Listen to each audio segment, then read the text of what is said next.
हर व्यक्ति की एक अपनी जर्नी होती है, आध्यात्मिक जर्नी हो या करियर की जर्नी हो, उसके पीछे कोई ना कोई एक स्टोरी होती है। तो आज आपके साथ मैं अपने जीवन की एक छोटी सी स्टोरी शेयर करना चाहती हूँ। परम पूज्य गुरुदेव से हम 2004 में ऑफिशियली जुड़े थे। उससे पहले ही वैसे तो हम जन्म से ही जुड़ गए थे, क्योंकि हमारे पड़ोस में श्री नरेंद्र शुक्ला जी रहते थे, जो कि हमारी बहन के ससुर जी हैं। और वो और मेरे पापा एक साथ जॉब करते थे। तो उन्होंने ही हम लोगों को गायत्री परिवार से इंट्रोड्यूस कराया था अखंड ज्योति के माध्यम से। हमारे घर में अखंड ज्योति आती थी। मुझे पुस्तक पढ़ने का पहले से ही बहुत शौक था। पापा के पास पूरी योगियों की लाइब्रेरी थी। योगी कथामृतम, पुराने प्राचीन प्राचीन योगियों के बारे में पढ़ना, सुनना, उनके बारे में जानना मुझे बहुत अच्छा लगता था। अब वहां से मेरी जर्नी शुरू हुई। फिर मेरी मम्मी को भी रामायण, रामांक, महाभारत, प्राचीन ग्रंथों को सुनना बहुत पसंद था। तो मेरा काम होता था कि उन्हें 1 घंटे किसी न किसी धार्मिक ग्रंथ को पढ़कर सुनाना। इस तरह मेरी जर्नी थी। रामायण तो मैंने कम से कम पूरी रामायण कम से कम 5 से 7 बार तो पढ़ ही ली होगी। बाकी बहुत सारे ग्रंथ पढ़े थे। जब मैं अखंड ज्योति पढ़ने लगी तो मेरे अंदर एक क्यूरियोसिटी आई कि भाई इतनी अच्छी, इतनी सारी चीजें कौन लिख रहा है, ऐसा कौन सा लेखक है। फिर मैंने नरेंद्र शुक्ला जी से पूछा। वो सीधी मध्य प्रदेश में रहते थे, हम लोग पहले सीधी मध्य प्रदेश में ही रहते थे। उन्होंने बताया। फिर वहां से हम लोग आए। 2004 में हम जब दिल्ली आए तो शांति कुंज विजिट किया। शांति कुंज विजिट किया तो वहां पर दीक्षा ली ऑफिशियली, और ये हमारी जर्नी शुरू हुई। अब यहाँ पर जब मैं 2013 में हाँ काम करती थी, तब मैं आपको ये कह सकती हूँ कि डोनेशन करना, यज्ञों में पार्टिसिपेट करना, इत्यादि इत्यादि काम मैं पहले करती थी। लेकिन क्वेश्चन के आंसर देना मेरा कब शुरू हुआ?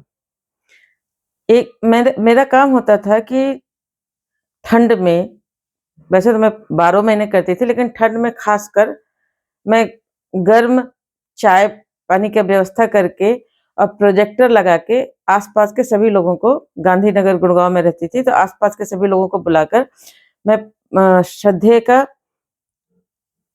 श्रद्धेय डॉक्टर साहब का ये जो युग गीता के प्रवचन यूट्यूब पे उपलब्ध है ना, वो मैं चला देती थी। सब लोग बैठकर देखते थे, मैं भी देखती थी।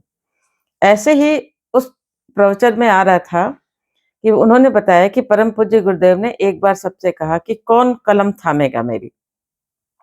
तो सबने कहा कि बहुत लोग उठे ही नहीं, लेकिन डॉक्टर साहब खड़े हो गए। डॉक्टर साहब ने कहा कि हम आपकी कलम लेंगे, हम लिखेंगे। तो उसको देखते देखते मेरे अंदर भाव आया कि जब मैं इतनी योग्य तो नहीं हूं कि मेरे पास पूरी कलम आ जाए, लेकिन मैं थोड़ा सा पेंसिल की नोक तो आ ही सकती है। मैंने मन ही आंख बंद किया। मैं बैठे बैठे मैंने डॉक्टर साहब से प्रार्थना करी, परम पूज्य गुरुदेव से, और श्रद्धेय डॉक्टर प्रणव पंड्या जी से प्रार्थना करी कि भाई आपको पूरा पेन मिला है, मुझे ऐसी कृपा करो कि मुझे एक पेंसिल की नोक मिल जाए। क्योंकि मुझे पता है कि बहुत लोगों के मन में बहुत सारी जिज्ञासा होती है, और मैं उनकी जिज्ञासाओं को तथ्य तर्क प्रमाण के साथ में समाधान करना चाहती हूँ। लेकिन मुझे लिखना तो आता ही नहीं है। मैं इतनी अच्छी हिंदी की लेखक नहीं हूँ, मैं तो टेक्निकल फील्ड की हूँ। एमएससी आईटी किया है, आईटी फील्ड में जॉब कर रही हूँ। अब शुद्ध साहित्यिक हिंदी को समझना, पढ़ना और उसको एक्सप्लेन करना, प्रार्थना कर रही थी। मैंने कहा कि भगवान कुछ ऐसी कृपा कर दो कि हम जो है कि आपके लिए कुछ लिख सकें, हमें भी पेंसिल की नोक चाहिए। और ऐसे प्रार्थना करते करते मैं बैठी थी, ध्यान में ही बैठी थी। अचानक से जब मैं 1 घंटे के बाद मैंने सारा काम वाम किया, क्योंकि मेरी नाइट शिफ्ट होती थी, फिर मैं उससे के बाद सो गई। सुबह सबको दिखा के उसके बाद मैं सो गई दोपहर के बाद, लगभग 2 बजे करीब। और फिर जब मैं शाम को 6 बजे उठी तो मेरे मन में कुछ छंद चल रहे थे। अब वो कविता के छंद थे, कभी उससे पहले तो मैंने कभी लिखा ही नहीं था। फिर मैंने मेरे हस्बैंड से बोला कि मुझे मेरे मन में ना कुछ कविता जैसा कुछ चल रहा है। तो बोले जो चल रहा है उसको लिख दो। मैंने लिखा, एक कविता थी। मैंने कहा अरे वाह, मेरे को हो गया। फिर ऐसी बात चलते-चलते कोई क्वेश्चन इन्होंने मेरे से पूछा अध्यात्म का, मैं पता नहीं कैसे उसका आंसर मेरे दिमाग में आया, मैंने लिख दिया। फिर मैंने क्या किया, फेसबुक में क्वेश्चन के आंसर जो क्वेश्चन लोगों ने पूछे थे, कोरा में कुछ लोगों ने पूछे थे, उन सारे क्वेश्चन के आंसर बनाकर डालना शुरू कर दिया। जब लोगों ने क्वेश्चन आंसर देखा तो लोगों ने मेरे से प्रश्न करना शुरू कर दिया। इस तरह मैंने 3000 से ज़्यादा क्वेश्चन के आंसर दिए, जो मेरे ब्लॉग में भी उपलब्ध हैं। श्वेता चक्रवर्ती के श्वेता awgp.blogspot में है, और इसमें भी है, फेसबुक में भी है, और यूट्यूब पे भी मैंने वीडियो बनाया। परम पूज्य गुरुदेव की कृपा से, ज्ञाति माता की कृपा से, और श्रद्धेय डॉक्टर प्रणव पंड्या जी की कृपा से, क्योंकि उन्हीं का वीडियो मैं देख रही थी, प्रश्नों के उत्तर देने की एक अलग ही क्षमता आ गई। और विश्वास मानिए आज भी है, आप मुझसे कोई भी प्रश्न पूछेंगे, मुझे किसी का मोबाइल नंबर याद नहीं रहता, मुझे किसी के जल्दी चेहरा याद नहीं होता, लेकिन आप मुझे अगर साहित्य बोलेंगे, किसी पुस्तक को पढ़ने को बोलेंगे, तो मैं उस पुस्तक को पढ़ के उसकी समरी तुरंत बता सकती हूँ। और आप मुझसे कोई भी आध्यात्मिक, मनोवैज्ञानिक कोई भी समस्या का प्रश्न पूछेंगे, तो मैं उसका उत्तर पता नहीं कैसे मेरे दिमाग में आता है, और कहाँ से गुरु की कृपा होती है। वो लगता है मेरी प्रार्थना सुन ली और मुझे पेन मिल गया, और मैं लिख देती हूँ। कैसे लिखती हूँ, कहाँ से लिखती हूँ, मुझे भी आज तक नहीं पता। ये तो परम पूज्य गुरुदेव की असीम कृपा है कि बचपन से उन्होंने मुझे साहित्य पढ़ाया, और अब उसको लिखने की भी क्षमता दे दी। 2013 से मैं लोगों के प्रश्नों के उत्तर दे रही हूँ, और 2013 से ही परम पूज्य गुरुदेव की ऐसी कृपा हुई कि उसके बाद से हम लोगों ने, मुझे साहित्य में, आपको मैंने बताया ना, मुझे गुरुदेव का साहित्य पढ़ने में बहुत रुचि है, तो उसको मैंने सोचा कि ये जन-जन तक पहुँचना चाहिए। तब हम लोग उस समय काम करते थे खड़खड़ी के रुपेश शर्मा जी के साथ, तो हम लोगों ने बहुत सारे स्कूलों में बुक फेयर्स लगाए गुरुदेव के साहित्य के। लगाया होगा कम से कम 200 से ज़्यादा स्कूलों में। और सुचि पांडे दीदी के साथ हम लोगों ने साहित्य विस्तार का कार्यक्रम शुरू किया, स्कूलों में साहित्य स्थापित करने का, जो 150 पूरे हो चुके हैं।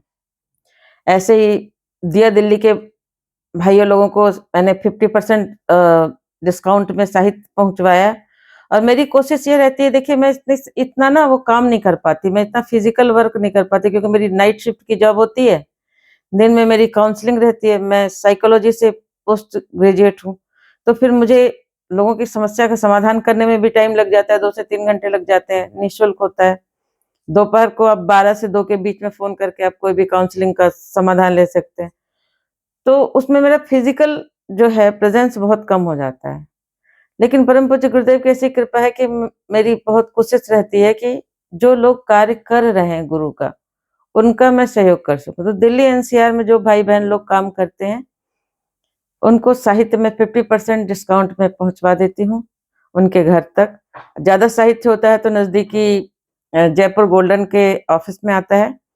इस तरह घर बैठे गुरुदेव गुरु सेवा का सौभाग्य देते हैं। मैं साहित्य विस्तार का काम करती हूँ, लोगों के प्रश्नों का समाधान करती हूँ, लेखन करती हूँ, और जहाँ तक संभव हो सकता है जितना किसी के यज्ञ में सहयोग कर सकूँ, किसी के कार्यक्रम में सहयोग कर सकूँ, साहित्य पहुँचा सकूँ, इन सारे कार्यक्रम करती हूँ। और मैं बता सकती हूँ कि परम पूज्य गुरुदेव की असीम कृपा है, और उनकी कृपा ऐसी है कि मैं उनको जितना धन्यवाद कहूँ उतना कम है। इस जीवन में मुझे वर्क फ्रॉम होम परम पूज्य गुरुदेव काम देते हैं, कोई ना कोई काम मुझे मिल जाता है, कोई ना कोई मदद का काम मिल जाता है, कोई ना कोई ऐसा काम मिल जाता है जो गुरु कार्य को मैं घर बैठे कर पाती हूँ। तो सचमुच कहते हैं ना, अगर आप, धर्म ग्रंथों में लिखा है कि अगर आप किसी के पाप कर्म के सहयोगी बनते हैं तो आपको पाप लगता है, और किसी के पुण्य कर्म के सहयोगी बनते हैं तो आपको पुण्य मिलता है।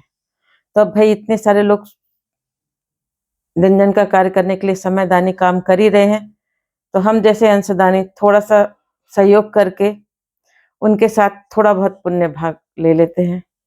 ये छोटी-सी जर्नी थी जो हमने आपके साथ शेयर की, और मैं बहुत-बहुत धन्यवाद करना चाहती हूँ परम पूज्य गुरुदेव को, माता गायत्री को, माता वंदनिया को और ख़ासकर श्रद्धेय डॉक्टर साहब प्रणव पंड्या जी को।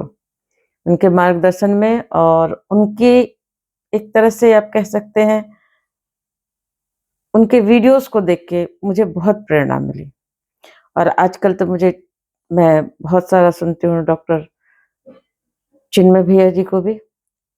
अ, चिन इतना ज़्यादा मिलने का समय तो डॉक्टर प्रणव पंड्या जी से हम लोगों को नहीं मिलता। हम लोग उन्हें प्रणाम करने जाते हैं, बस उतना मिलता है, लेकिन चिन्मय भैया से मिलने का और उनसे अपनी समस्या का समाधान और मार्गदर्शन अक्सर मिलता रहता है।